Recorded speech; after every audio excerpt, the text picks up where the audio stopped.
Magandang umaga po. Ako po si Reniel Mark Dante, taga Caloocan. Kinashoutout ko nga pala yung asawa ko na sumama ngayon. Sinuportahan ako, tsaka si sir mo na sobrang bait, tsaka yung sa trabaho ka na gawiran tracking.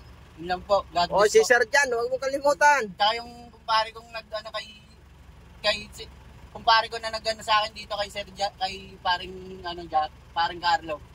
Kay Sir. Ayun lang po. Thank you po. Yan, salamat sir. Sige po. Ayun na po si Sir Reniel. Yan, mag-additional dito si Sir ng code 3. So, yun nga po, ang requirements LTO, PDC po. Yan, napapunta dito si Sir. So, shoutout para kay Sir Jan. Ay, pinapunta niya dito sa akin to. Kumpare niya. Yun. So, yung mga gusto dyan mag-additional code 3, PM nyo lamang po ako.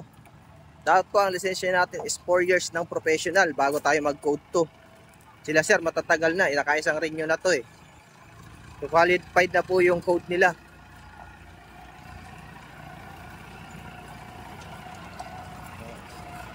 So, madami pa rin nag-i-inquire sa akin. Pag non-pro ba, pwede. Hindi po pwede. Sa bagong code po pala natin ngayon, bumaba na po yung code ng code 2.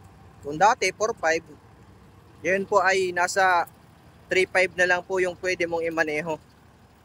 So kaya kailangan mong mag-add ng code 3. Ang problema yung code 3 din, magkahiwalay na yung dalawang code. Yung C para sa straight track at yung D para sa bus. Yun.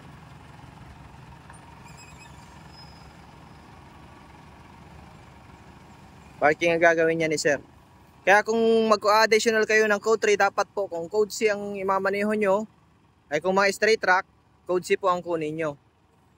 Kung wala, may plano din naman kayong mag-bus, kunin nyo po is yung code D para sa mga bus.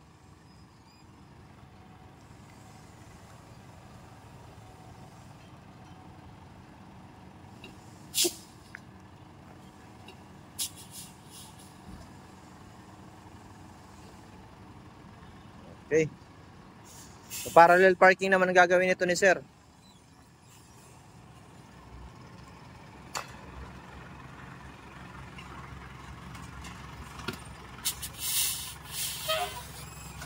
Yan.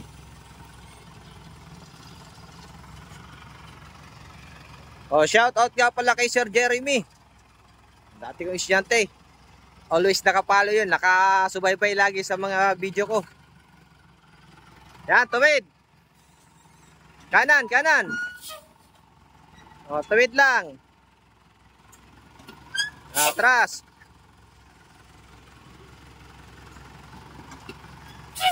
Okay.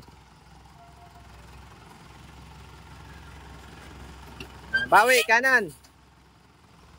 Sagad mo na. Sige.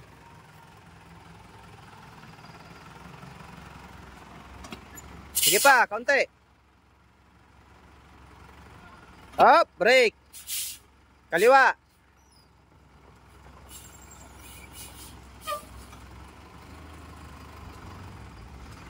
Oh, brake.